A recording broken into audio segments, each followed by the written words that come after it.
welcome to Positive Nerd Podcast. This is an unofficial episode of Positive Nerd. We're just getting to know Liz, okay? We're just getting to know Liz because we'll tell you what the podcast is very shortly, but Liz is going to be my co-host whenever she can.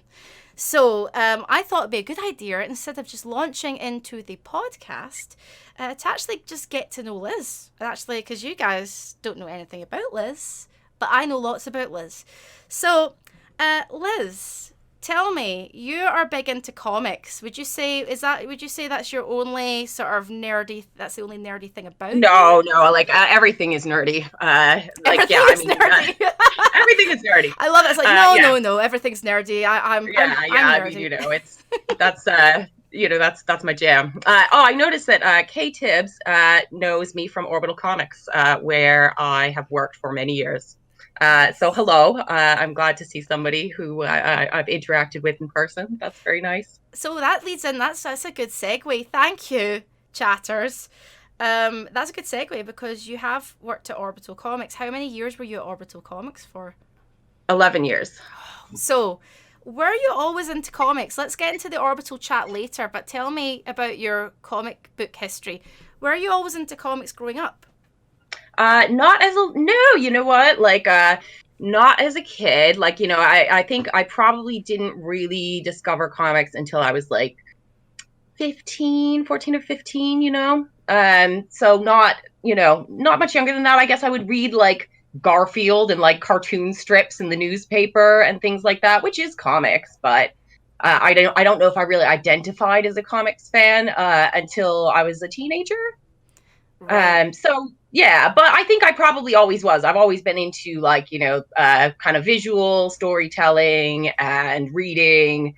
So that's just kind of the marriage of those things. And in a lot of ways, it kind of like translates to being a film fan, like film and TV fan, because it's like, it's similar storytelling just on the page, but it's visual. So what kind of like, I'm kind of similar to you. Like, I mean, I think I was 11 or 12. So I wasn't like, a 5-year-old reading a comic. It was maybe like a young teen or tween.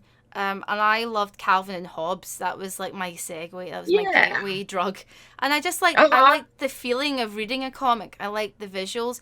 And then I got into Jim Lee's X-Men. So what were your kind of like first comic loves? Like what really got you? What were your kind of faves?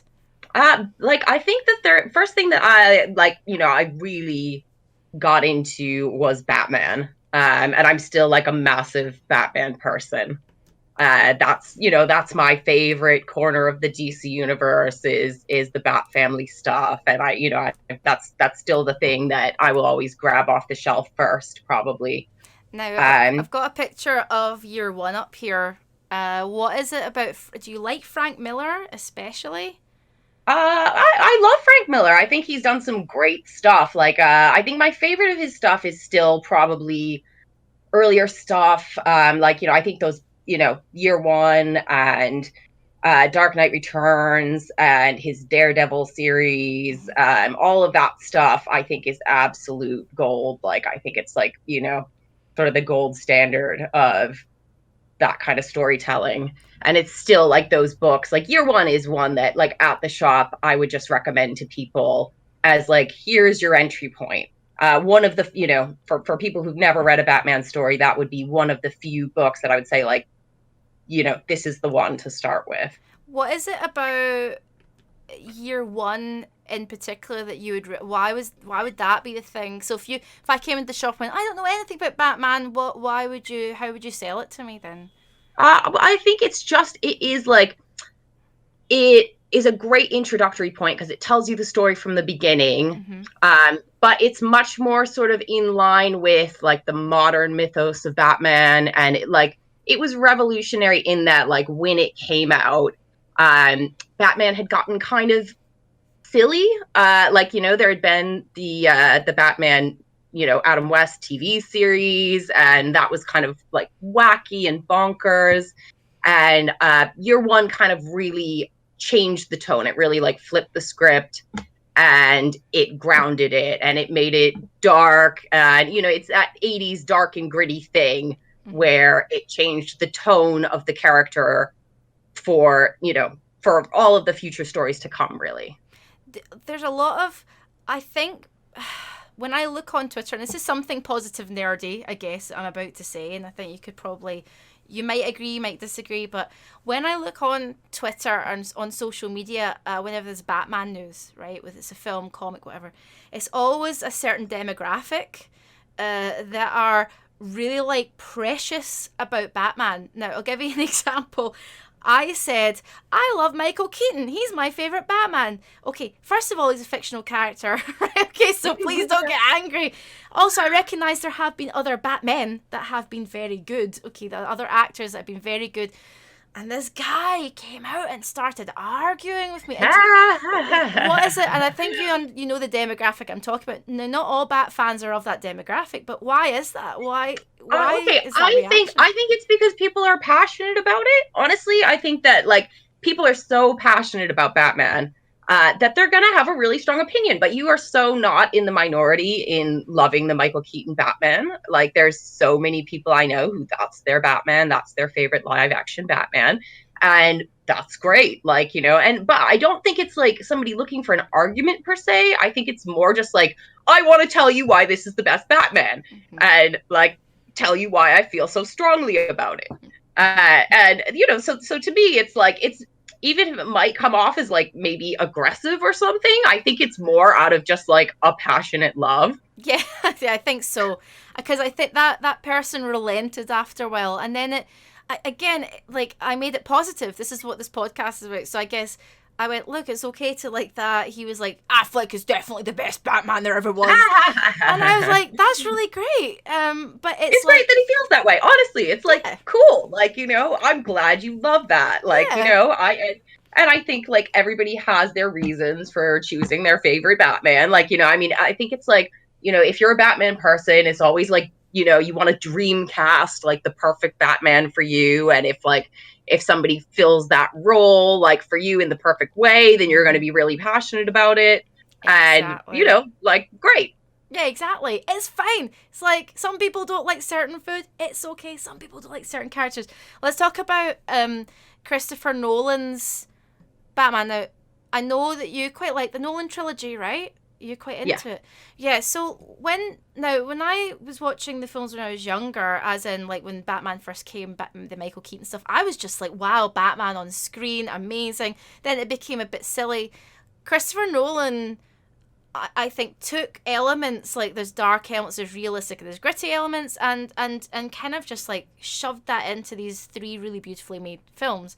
Do you think they're the best Bat films that have been made? Like, for me, so far, I think like of the live action ones, they're my favorites. I love the Tim Burton ones, like the first 2 Tim Burton ones. Mm-hmm. And I think there's like, there's reasons like why, people kind of like any of the, even like the Schumacher ones, like, there's like, they're very campy and silly, which is kind of in line with the Adam West TV series in a way. Do you know what? I could watch those films, Liz. I could totally watch those films. Like, they're so watchable. They're like super sort of over the top and dumb, but I like them. Like, they're fun to watch. Exactly. But I think after those films, like, there was this assumption that like, they had kind of killed it.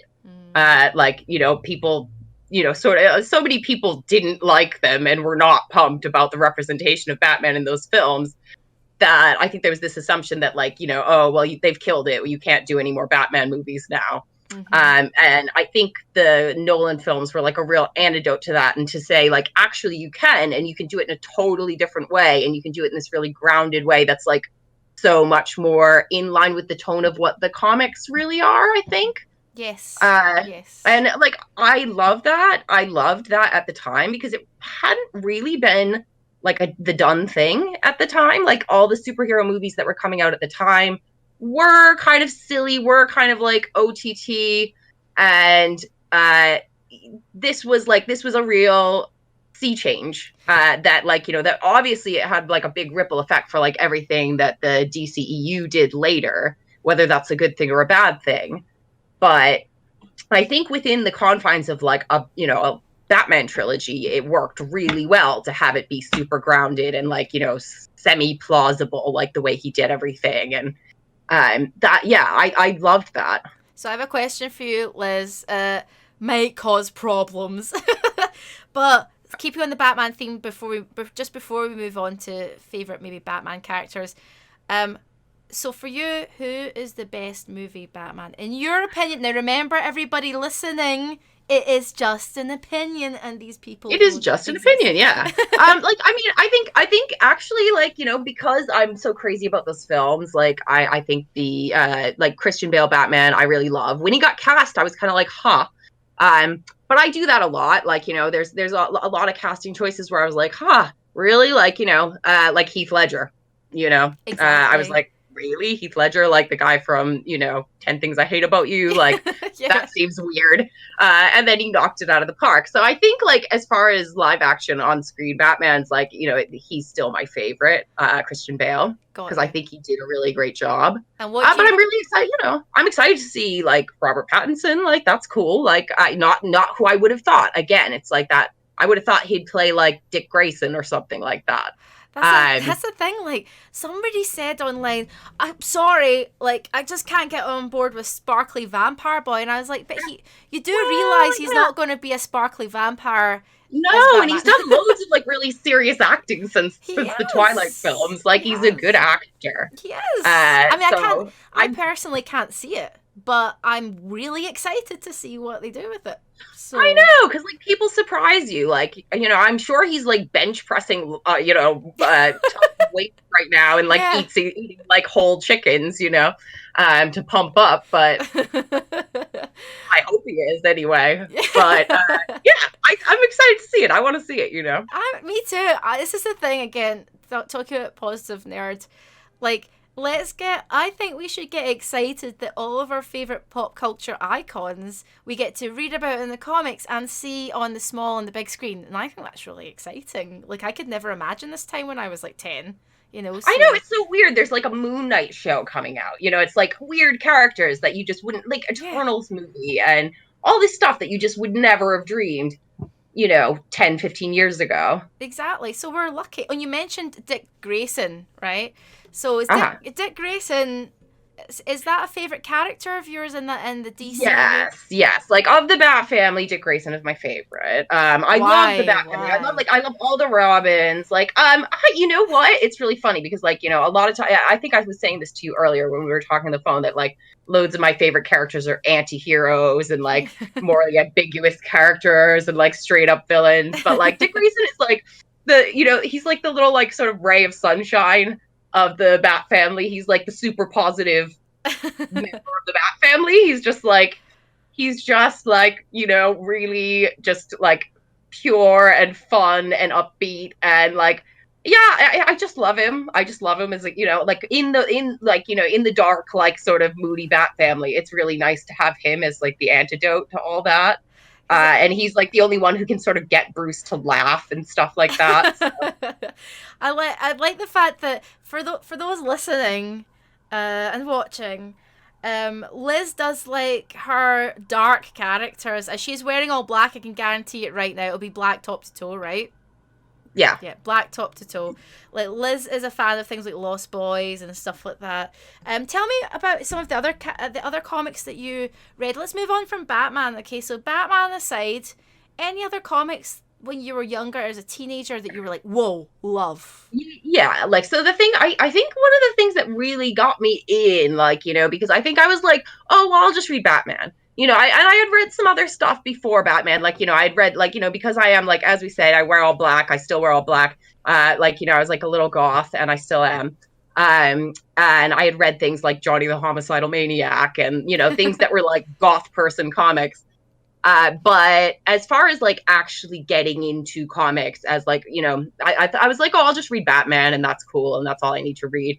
But like sort of, branching out from that, the thing that like really reeled me in was Preacher, which which has been made into a TV series now. Like, so I think a lot of people know about it.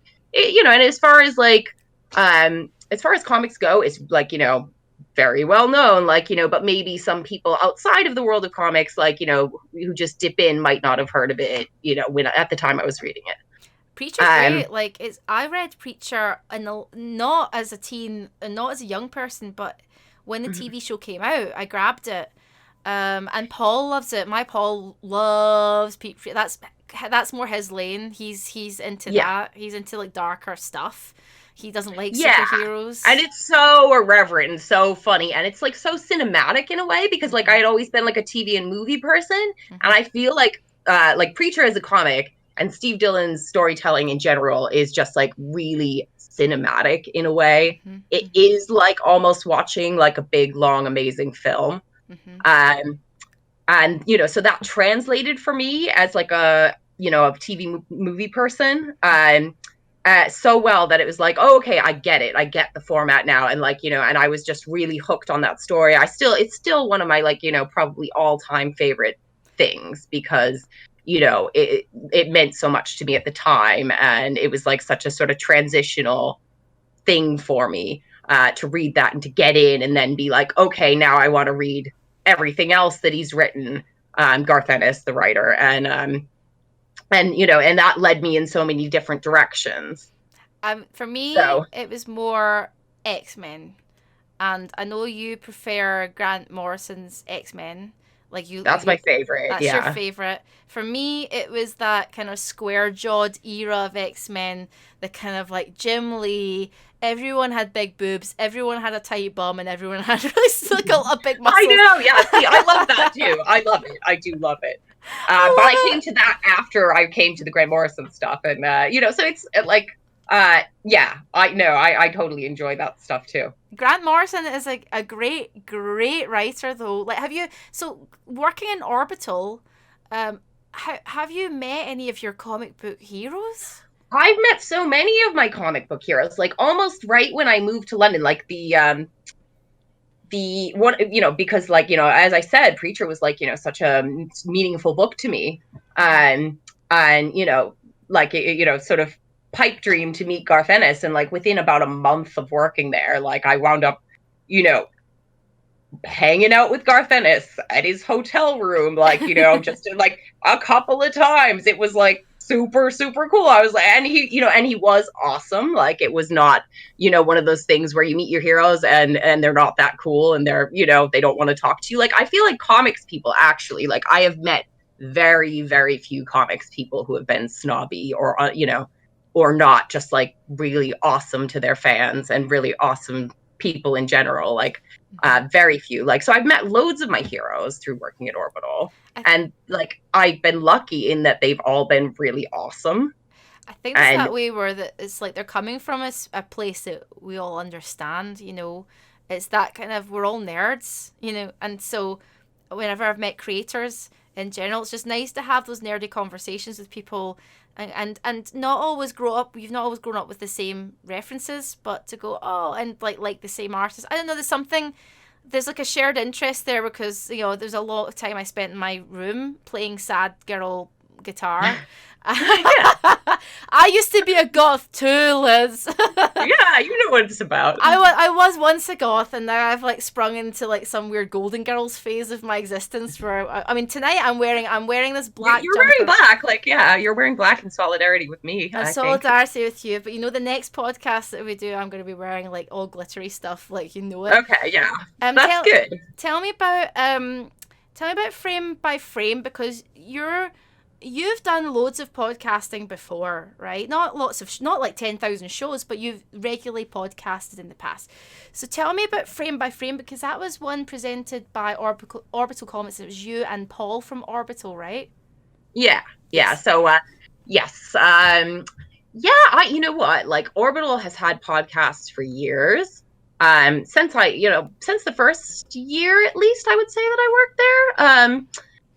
And I was never like looking to be part of it. I was kind of like, oh no, that makes me nervous. I don't like the sound of my own voice. Like, you know, I'm happy to just let you guys get on with that.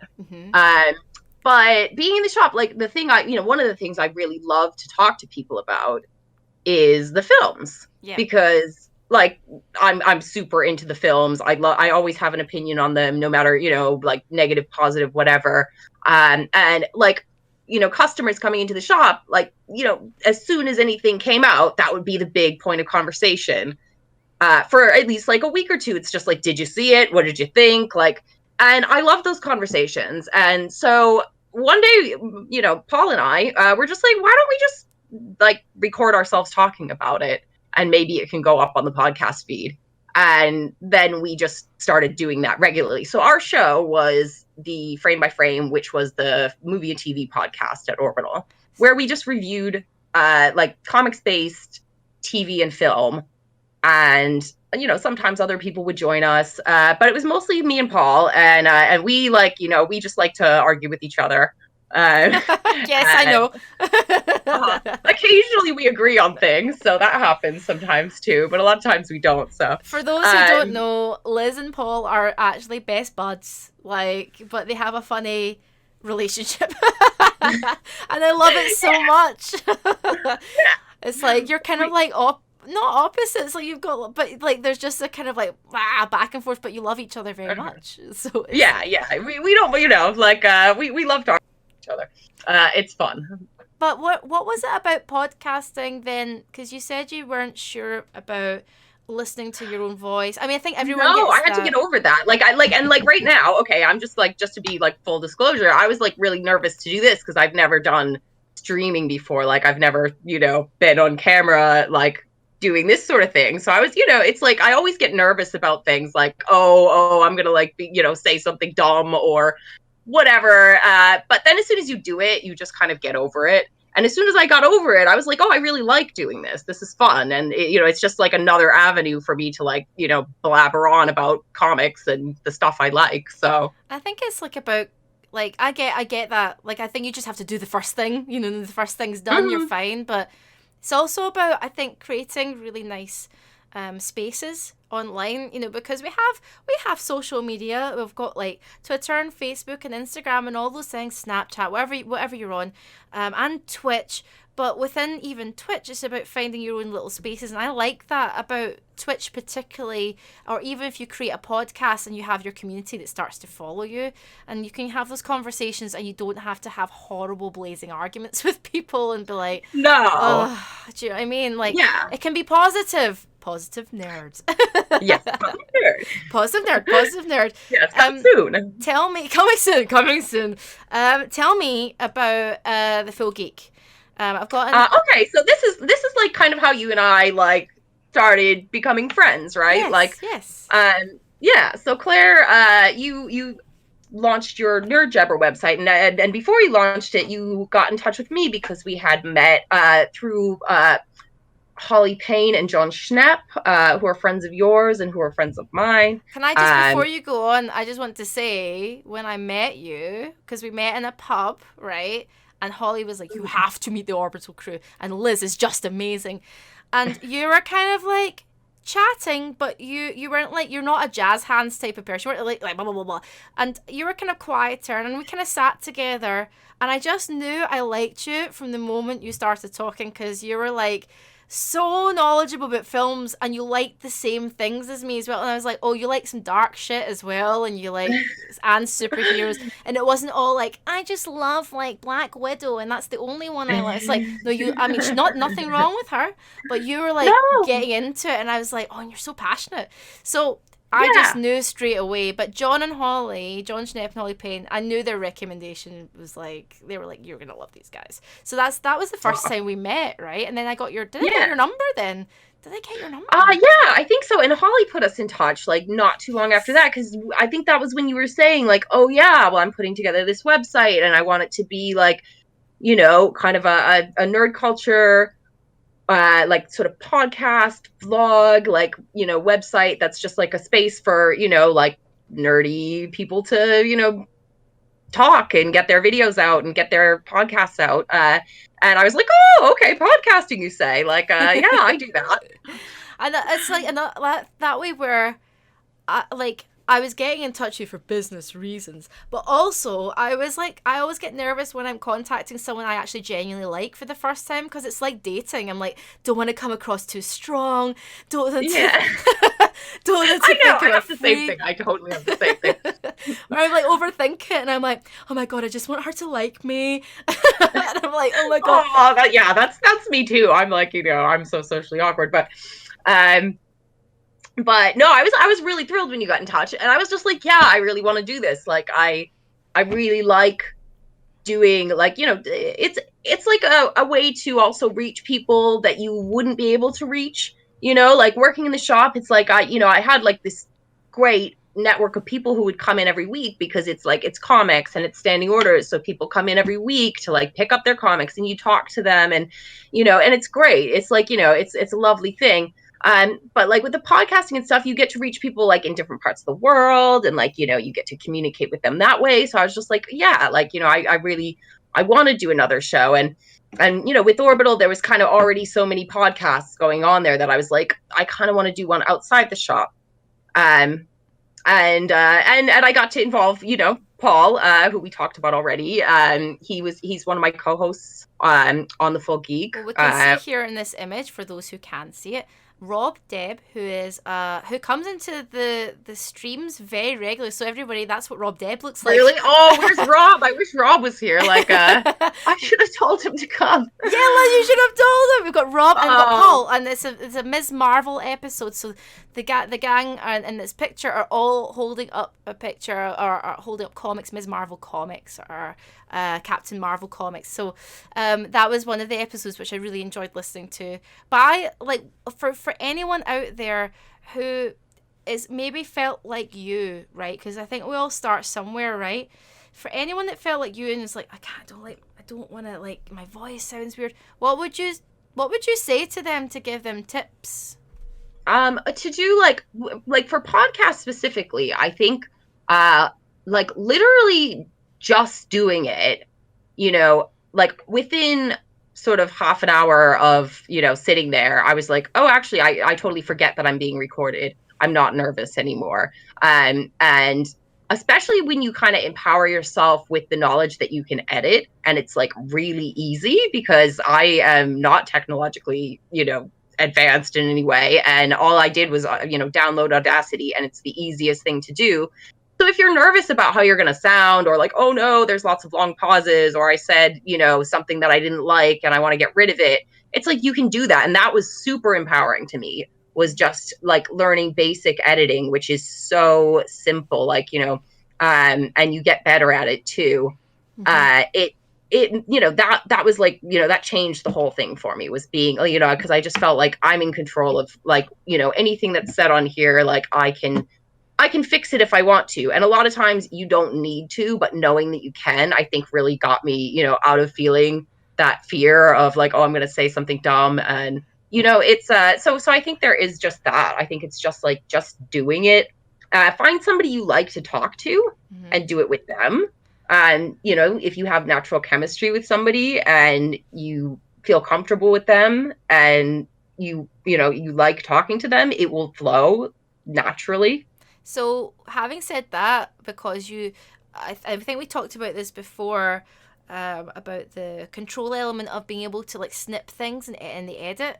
I don't edit my podcast. I just let the podcast. I put the podcast out, my Real Imagined Futures podcast. How did you feel when I first asked you about the live streaming element of podcasting? Because you were like, oh, okay.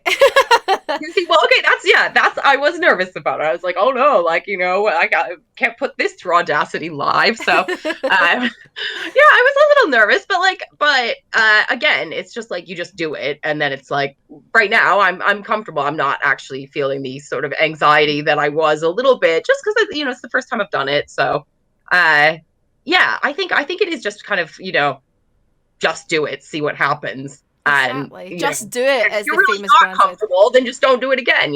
Exactly.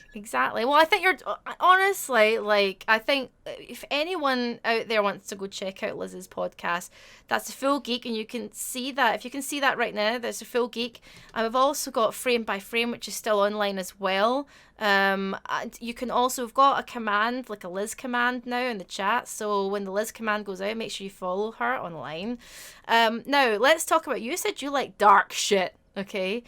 Let's let's talk about dark characters, specifically Marvel characters. We talked a lot. Now, I know you love Marvel as just as much as the rest of us. So let's talk about Marvel because we started with DC. Tell me about some of your favorite Marvel characters.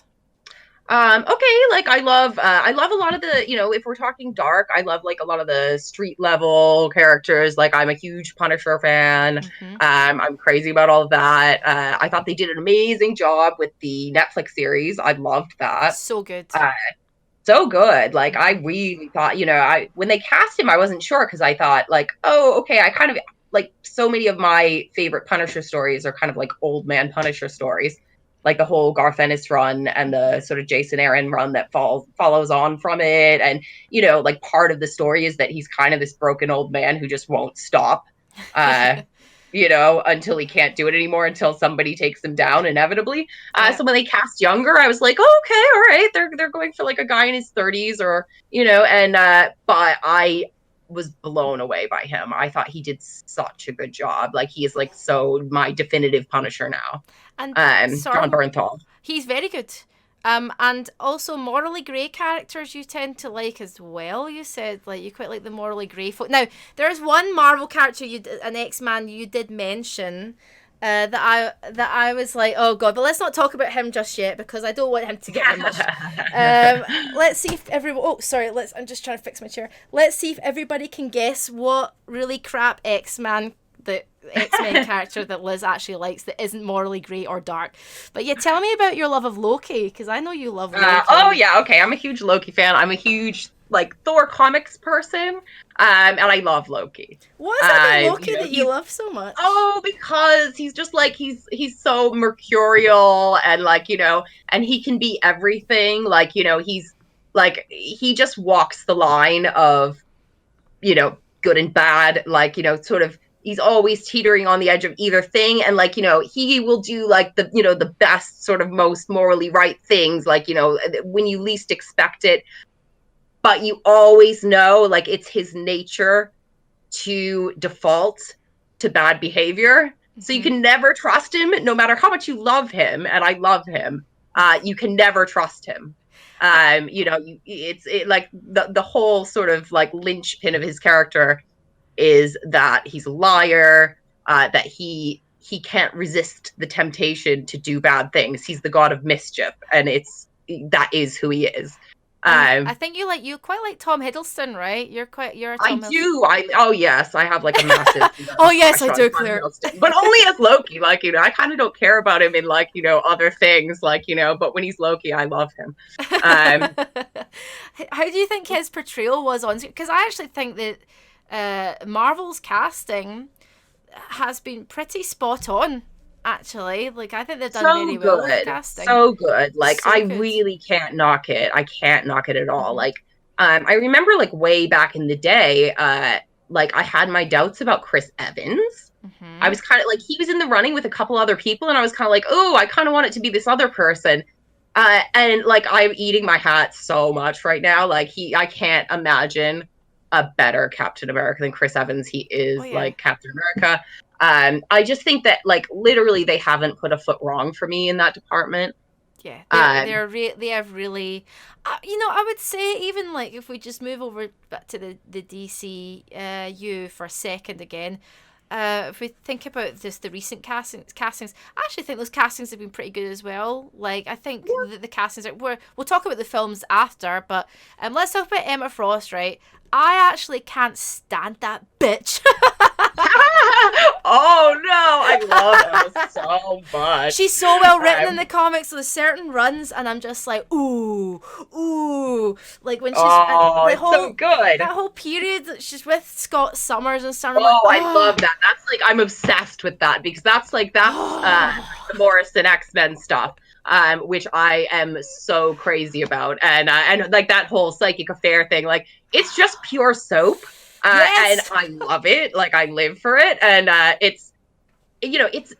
just thought it was just like it. I've gone back to that comic like again and again, and it never fails to blow my mind. Mm-hmm. and I love that they would explore something like that, in an X-Men comic, and like, Jean and Scott having been like, such an established couple, and like, turning them into like a bored married couple with like, like problems and like, affairs and stuff like that. I just loved it. And Emma to me is like, she's such a fascinating character. She is fascinating. I'll give you that. I love to hate her, and she is like a massive bitch. But... yeah, she's an arsehole. I'm like, oh, I love bitch. Her. Oh, but I love it. I love that is what she is, and she knows it, and the way she's in total control of it, and she's in total control of like everything she says, everything she does, how everyone perceives her. Yes, and she's so, I guess, like, she's so the opposite from, say, my character, the people, I kind of like, that's why I love her, reading her as well, because she's so the opposite of what I am familiar with. I'm like, yeah, I've never met anyone like you before. Well, maybe had a few female bosses like her, actually, who are total arseholes.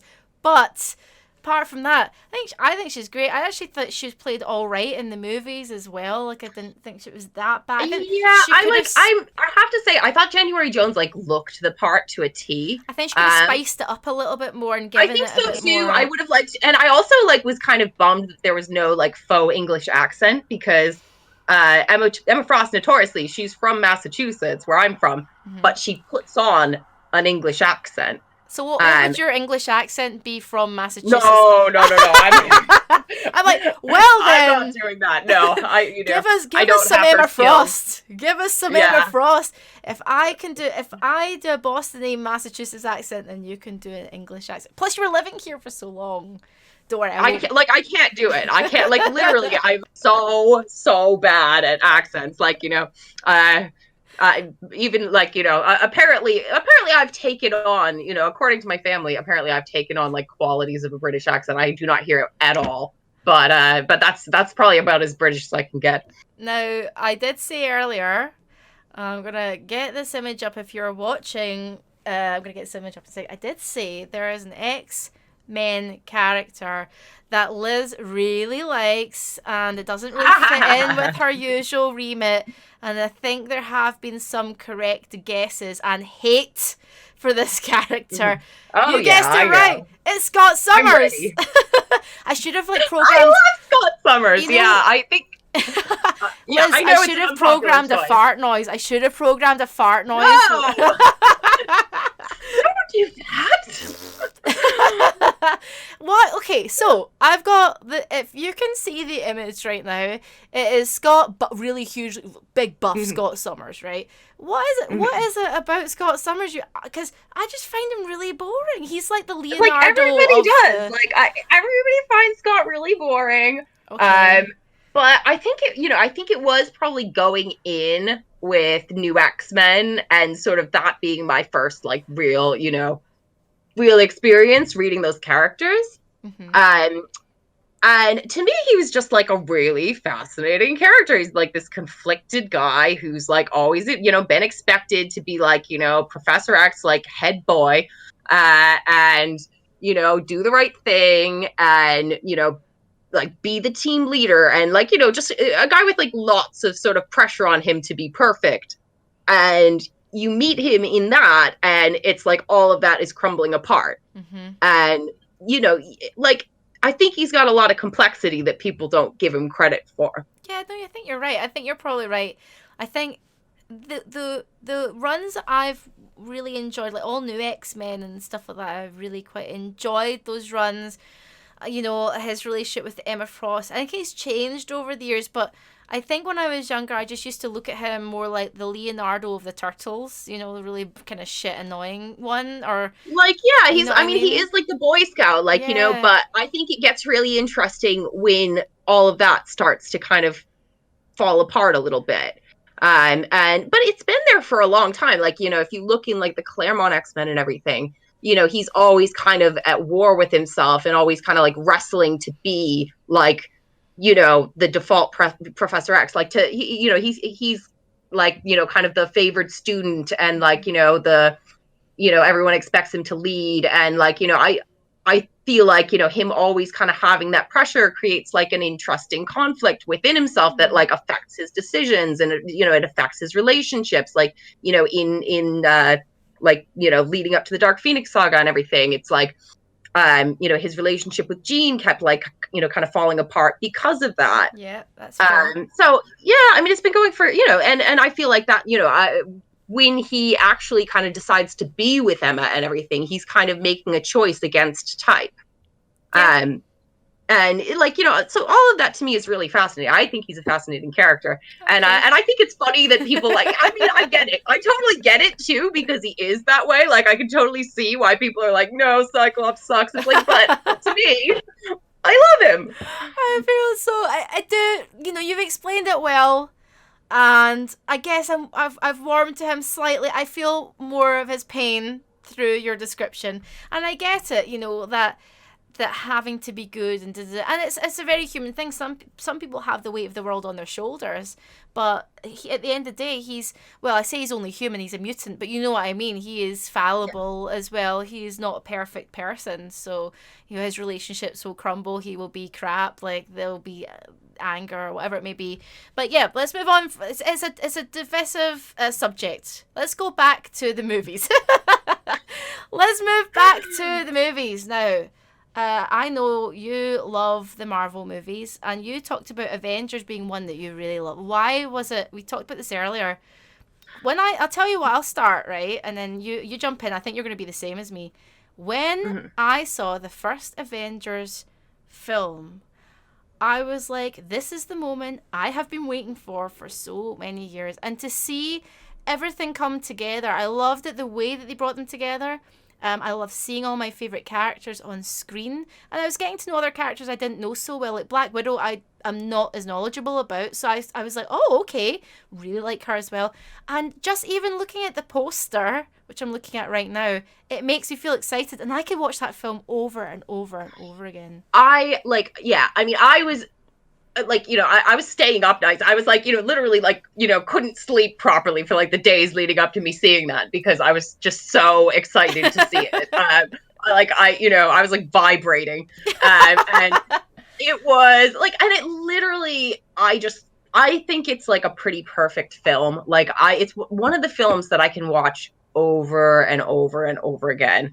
Like technically it may not even be at this point the most impressive or best Marvel film, but it holds a super special place in my heart because of what it represents, like, and the fact that I think it's a great film, but the fact that they managed to do what they did and bring those characters together and do it in a way that pays homage to the, like, the first Avengers comic, like Loki is the villain and everything.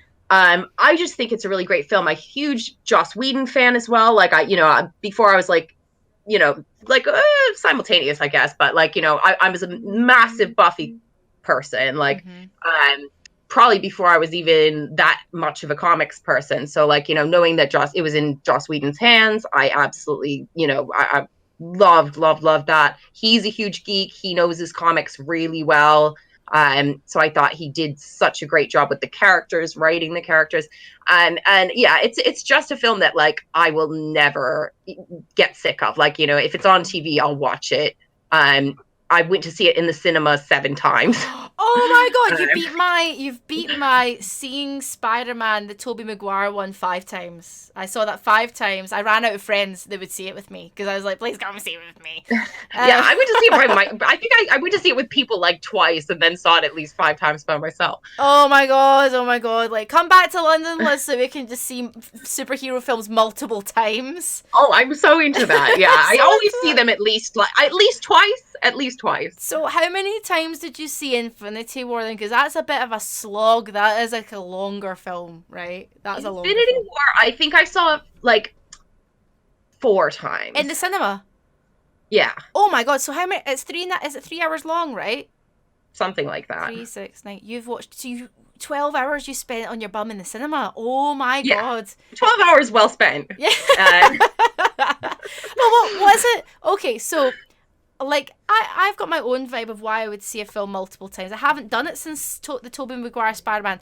I did it then because I was so happy to finally see my favourite character on screen, and I was like geeking out about certain things every time. It's very Silver Agey Spider-Man for me. I was just like, oh my god, I was so excited. But when you're going to see like Infinity War like 500,000 times, what is it you're getting out of it each time? Are you seeing something different? Like, what is it you get out of it? Yeah, I felt like it was a different experience each time. Like, because it's so big and epic and everything, like I think I picked up on certain things in different ways, like, and I just wanted to see it again. Like, I just wanted to see it again. just want to be in the presence of those. I just want to be, exactly, like, I just want to be near my characters.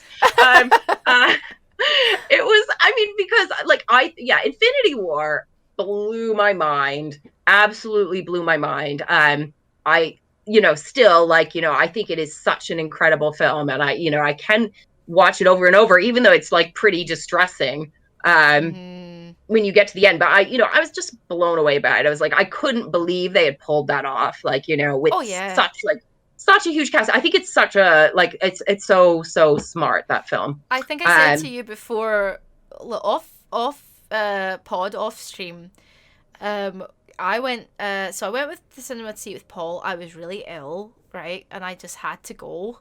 And I was coughing. I had to go exit the cinema every 20 minutes to cough and then come back, because I just had to see it that weekend. And then we watched it again recently over Christmas. And we watched the last 45 minutes. And Paul was sitting there, as my Paul, never watched these films with him because he would just be like, what the fuck is this? And so he sat there and he was like, because he'd seen it before, but he was like, it's so cheesy though. It's so cheesy. He was just like, this is cheesy. He was like, it's decent. He got it. But like the thing with, Captain America at the end, being an old man, he was like, oh, for God's sake, why did they have to end it like this? Because the dancing. Yeah, like, so Endgame, like, yes, okay.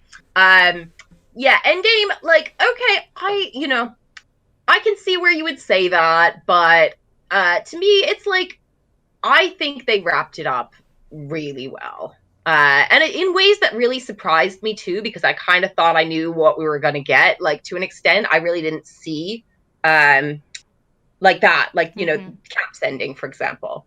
I really thought that it was going to be Cap who died and Tony who lived. But I kind of feel like I think it's a very comic booky way to end. Like, it feels like it ties in an arc as well. Yeah, and also, actually, I mean, like, Old Man Steve is a thing. That's like, there's been long running storylines where Steve's like, like his super soldier serum has, like, reverted, and he's just become like an old man. And, like, so that's plenty, there's plenty of established stuff with Old Man Steve. And if Chris Evans wanted to come back, like, there's plenty of ways that they could do that. That would be, like, true to the comics. So I feel like there's a lot of old man characters. Like, I'm not as knowledgeable as about comics as you are, because we've got like Old Man Logan, we've got Old Man Steve, we've got Old Man Punisher. Sure, yeah. I mean, like, yeah. It's a thing. It's the old. I mean, Steve is thing. Like, he is a 95-year-old man or whatever. Like, he's technically. But do you have any old lady characters? Well, Sharon Carter, is, I don't know I don't know if they've actually changed that now, but she was running around, like, quite old for a substantial amount of time because I'm not in the Captain America comics. Yeah, I'm a little behind with my Cap. Like, I haven't read the most recent Ta-Nehisi Coates stuff, so I don't know if Sharon has, like, de-aged yet, but I'm going to move on from Marvel, because I could talk about Marvel all night long. Let's keep on the film vibe, though, because we've talked a lot about comics already. The DC run of films, the DCU, right? And I've got a little picture up here. You can see Justice League, and you can see Shazam, etc., etc. What is your take on the DC films? Because I will watch any superhero thing, right? I'm up for it, and I've not read any Shazam comics or anything like that, but I have read Justice League, I've read Wonder Woman, I've read quite a lot of DC as well. And I like in Suicide Squad, fine. I've enjoyed them, but they've always fallen, apart from Wonder Woman, and I'm looking forward to Wonder Woman 84, apart from that, they've always fallen a little bit flat for me, and I've never really, and I'm not sure, I don't care about the casting. I think the casting's fine. The casting doesn't bother me, but there's something about the way they're made. Now, I'll give you an example before we move on to what you think, Liz, but when, over Christmas, so we were watching, Endgame, and one thing Paul said as a non-superhero film fan, he was like, this is a really well-made film. And he's like, Thanos looks amazing. I mean, the CG is amazing. And he said also, it looks real. It looks real to me. Then we watched Aquaman again.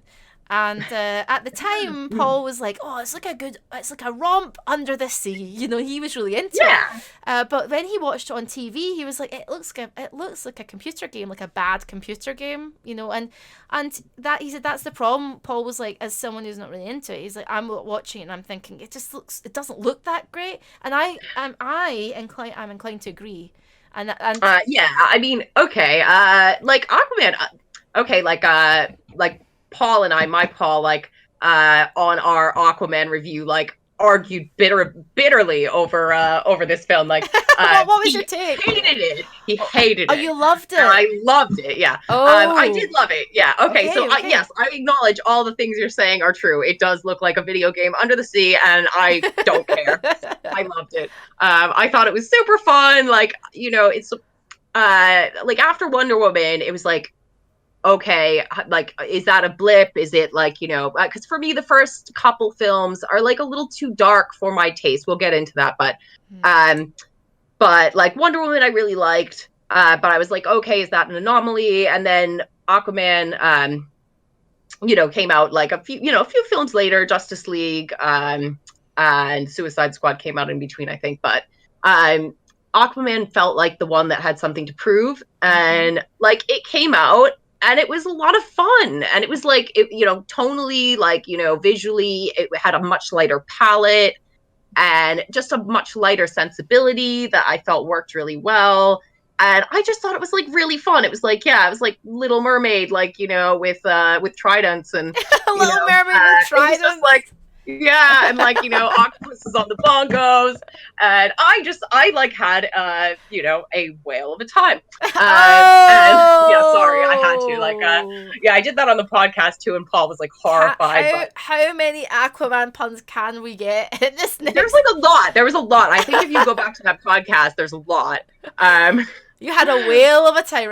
I'm really bad at puns, but while you were talking, I'm gonna really think. I mean, it is. You know what? It is fun. Okay, it is fun, but it is fun. It is fun, and I liked that about it. And it's silly, and it's like, it's not like the most amazing film you're ever gonna watch, but I really liked it. I liked the dynamics between him and Orm. Like, that was very sort of Thor and Loki under the sea. And the dynamic, like the relationship with Mira, I thought was really great. I really liked that. I thought that, like, for them, it was almost like a buddy comedy, like, sort of, and like they didn't even need to smooch at the end for me. Like, it was fine that they did, but I felt like, I could have had a great, like equally great film where they didn't even become romantically involved at the end, but like they just had this great friendship chemistry. I always like imagine, like, when we talk about with my other podcast, Real Imagine Futures, we talk about obviously what happened next, and sometimes the films end in a kiss, it ends in romance, and I always imagine what happens though after that. They have to kiss, they're really excited, and it's like, whoa, we've got to get, and then they're like, so should we get dinner sometime? And then they get together, and like Aquaman's sitting in his pants with his big belly out, and like beer foam all in his beard, and he's just like, I'm hungry, woman, and I don't know why I've got him like that. I don't know why I've got Aquaman like that. Yeah, why is Aquaman like Homer Simpson? Like, I don't know why Aquaman is this horrible man. And she's like, oh, for God's sake, we don't go out anymore. I don't know why I've got them as like some 1950s nuclear couple. That's how I imagine it in my head. And they're just like, oh God, she's like, shit, now I'm stuck with this guy. And they've got like the Aqua kids that are just like, Mom, Dad. So it's just not that romantic. I would imagine that, and I'm like, what do you do just after that? Or I said to Paul at the end of the Aquaman, spoiler alert, if you've not seen this film, then, well, why haven't you seen this film? But it's they've got all of the different factions under the sea coming together. But what do they do after that? Do they just kind of stop and go, so, best be getting on our way then? And then they just kind of like swim away? Or do they have Maybe. I always imagine what those little moments would be in between kind of thing. I would love to see a comic or a film where it's just all about the in-between moments of like when a henchman dies or something and then their family has to pick them up and stuff like that. Yeah. And it's like, Bob was a really good guy and he had two daughters. Yeah, that is like literally that's Hydra Bob that like from Deadpool. That's kind of a thing. Yeah, yeah. I want to see that.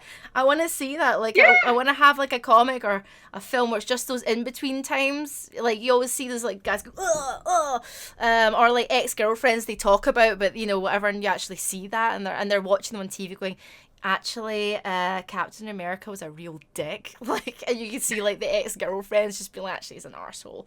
There are things like that. Like, yeah, I'll send you a list. Was it the comic, is it Marvels? And it did, was it Marvels? It was like from the perspective of a journalist or a writer, a photographer. And it was like, and they were looking at all of these events. And I think it was done, the artist was Alex Ross. And it was... Oh, okay, Marvels maybe? Yeah, that's it. It was Marvels. Yeah. And I loved that perspective because I was like, yeah, like what on the ground, how does that look? How does it feel? Like you're looking at Spider-Man. Yeah, like actually I like some of those Alex Ross like Kingdom Come and stuff, like a lot of times you'll have it from the vantage point of just like a normal person, and I like that too. Yeah, I like that. I like the normal person vibe. So I've got one last picture to show here. It's just Justice League. You said earlier, we had a little chat earlier before you came on the pod. And we were just talking about, films that you maybe didn't think worked so well. And we've touched upon this a little bit. And you did say, maybe the Zack Snyder stuff, not so much.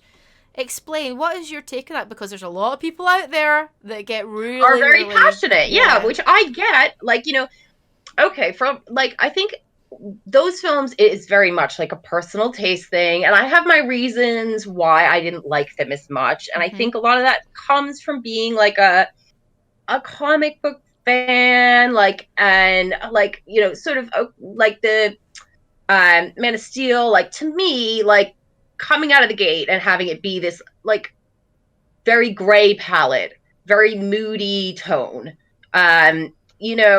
just like a lot of like, to me, needless destruction and violence near the end.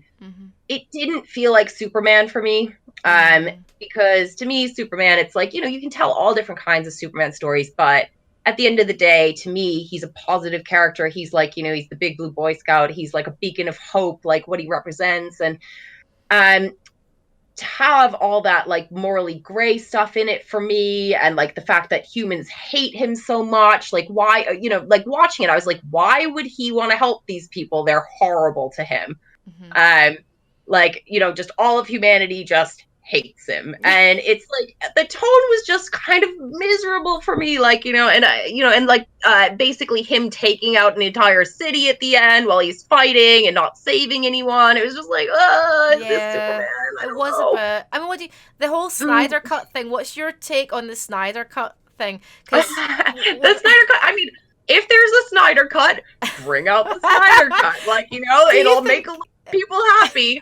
Will it improve? Will it improve the actual film? I don't think it will. I don't like, because it's not going to be something that was actually like, like really cohesively put together, because there's just going to be footage that, that wasn't filmed at the time. But you know what? Like, I'd watch it. I definitely watch it. But the thing is, like, the Justice League movie, as I said earlier, I'm like a huge Joss Whedon fan, but I feel like, their two tones don't really fit well together. So it felt like a weird film, because you have like, these like kind of like quippy Joss Whedon-y moments in like a Zack Snyder film, which is totally really different to that. Yeah. So it doesn't stand up as a very cohesive film. So I actually think the Snyder Cut might be a good idea, because at least you'll have a cohesive vision, and you will get like, somebody's whole realized vision, instead of something that feels kind of cobbled together. Yeah, so at least it's about then, I guess then you're right. I never thought of it like that, actually. It's about creative vision and having the cohesive creative vision.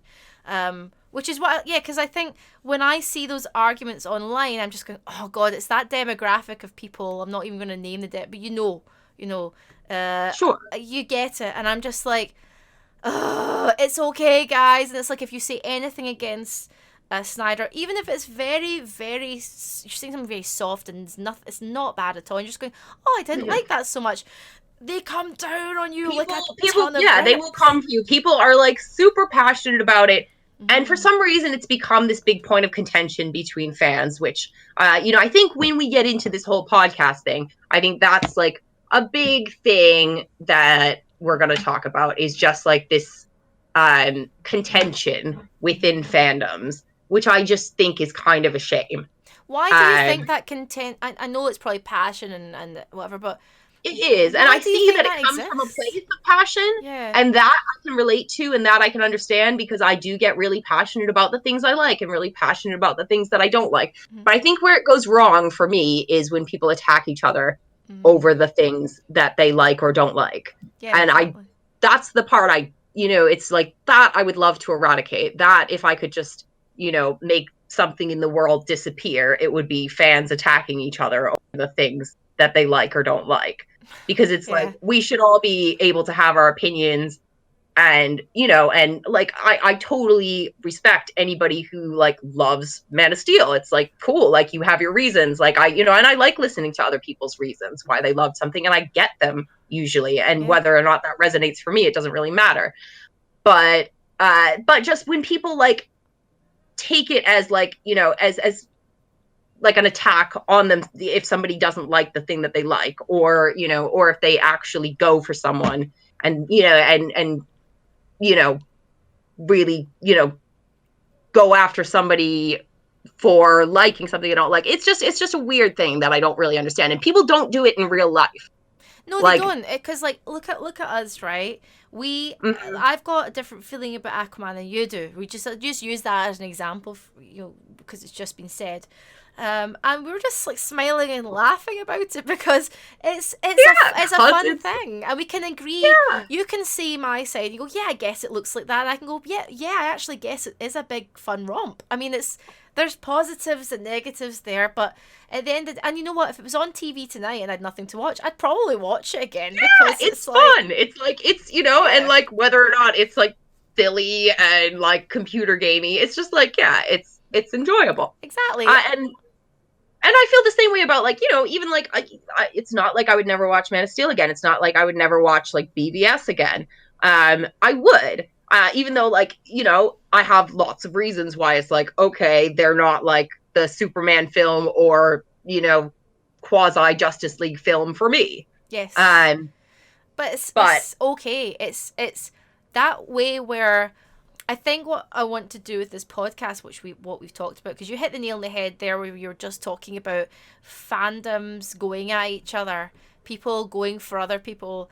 I think what I want to do with this podcast is for people to listen, and you can absolutely have a differing opinion, but to smile and go, it's all right though, isn't it? And to laugh at those other opinions, because those opinions are about things we're all passionate about. If we all just think we all love the Star Wars, we all love the Star Trek, we all love the Aquaman, the whatever, and it's like, that is nice in itself that we all like it and we like it enough to talk about it, and I think that's a good start.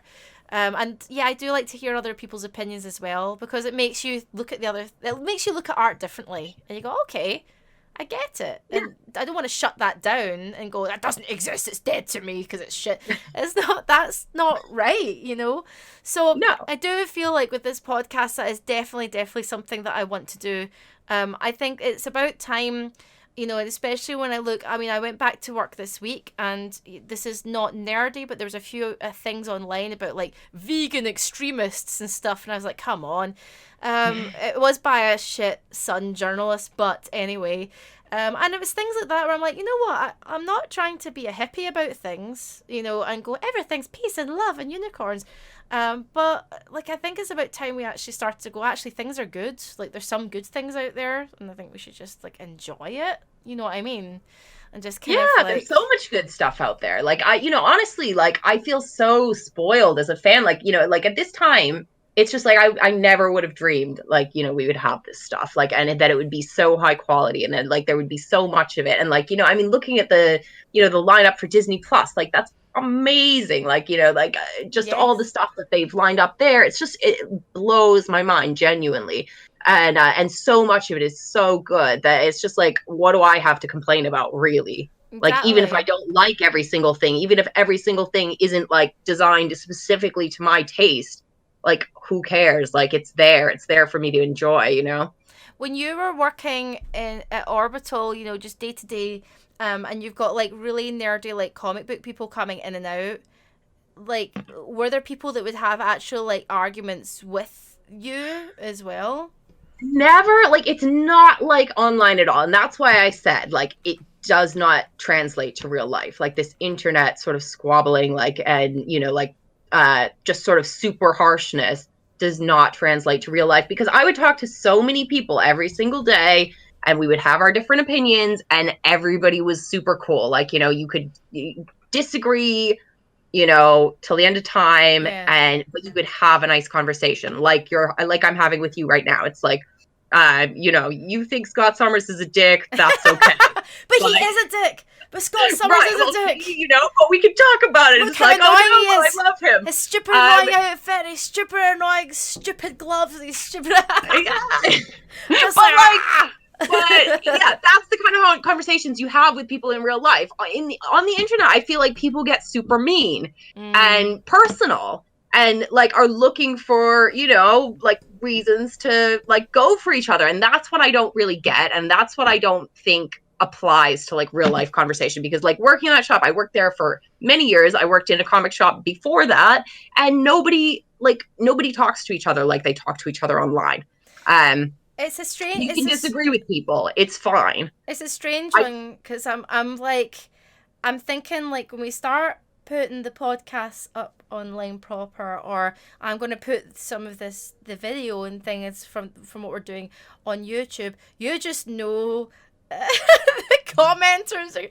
But you know what I want to do with if we ever get any bad comments, just shower them with love, peace and love. And there's nothing like that guy that when I told you about the Michael Keaton is not the best Batman, I just kept going, yeah, it's all right, it's fine, yeah, it's okay, it's fine, but that's okay, until he went, I think you've got a point. And I was like, it was like 7 tweets later, and I was like, Jesus Christ. But yeah, like I think this podcast can be good. I mean, we're going to be covering subjects. So for those who don't know, again, like just to recap, Positive Nerd Podcast is like a mental health and feel good podcast for nerds. And what we're going to do with it is have possibly a subject that's quite topical in the week, that's new, that we can talk about, that's causing a lot of contention.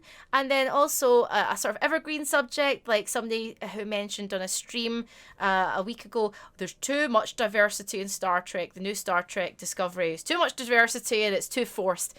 That's a subject we could definitely talk about in one of the podcasts.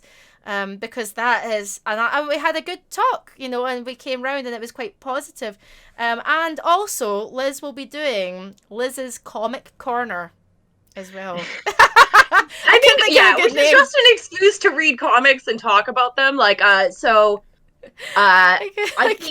we'll go for something like, because that's my jam, and it gives me an excuse to pick a comic every week and talk about it. And I think, like, the way it kind of fits in for me is that, the online discourse isn't just relegated to the films and stuff. Like, people love to, like, complain and get angry about what's going on in comics too. So whether or not they are, like, I think it would be nice to pick a comic of the week and just and pick something we like and talk about, why comics are great and how, like, consistently every week there's going to be something great to read. So keeping it nice and positive, and also get me reading as well. What I might do actually is put the comic out there and go, this is what's going to be read, and maybe people can read it along with us. Yeah, And that would be great. That would be great because I like, like that is because like right now I'm away from the shop because I'm here, and I miss having my weekly discourse with other nerdy like-minded folks about the books that are coming out. So that would be really nice for me. well, I'll let you choose all the comics. And I will just do what you say because it's Liz's Comic Corner. Sorry guys, I couldn't think of a better name for Liz's Comic Corner. I was like, that's fine. It works for me. Liz was like, okay, so I really wanted a comics thing, and I was like, comics corner. Yes! It's like, I like the sound of that, Liz's Comic Corner. So we can do that in the middle, but I think if we get people reading along, it might only be 1 or 2 people that read along, that's fine, but it might be nice to get people reading different things as well, because you'll get me reading different things, because I'm stuck in my ways with Marvel right now. I'm just like, just read Marvel stuff, and like Venom, I really like Donny No, Cates, and like we'll read, like I love Marvel, like we'll read plenty of Marvel, like but there's just like there's good stuff coming out all the time, and like like it's cool to try different stuff, and like and I think it's even if we don't like it or we disagree about it, I don't think that's a negative thing. I think it's like it's a discourse. Exactly. And so I might like something and you might not love it, and and we can talk about that. I think 2020 is about posy vibes. Posy vibes. Like, I don't want any shit. And if you're going to be negative, at least have a real good bloody reason for it. But Liz, it was absolutely amazing getting to know you, Liz. I hope everyone else enjoyed listening. That this was like the first sort of, I guess, dry run episode of Positive Nerds. Have you enjoyed it? I have, like, yeah, and like I said, like I was a little nervous, like because this is the first time I've done one of these, so I now feel like, oh yeah, this is actually really nice. It's like my first podcast, like where I was scared to do it, and now it's like, oh no, everybody's like really lovely, and nobody's like posting angry comments, like No. down the feed or anything. So it's I'm really happy. Make sure you follow Liz online. There'll definitely be a command for that, and also, like, stick around because there's going to be a little Q&A. But yeah, make sure you follow Liz online, and then you can follow me online as well. Of the commands going out for that.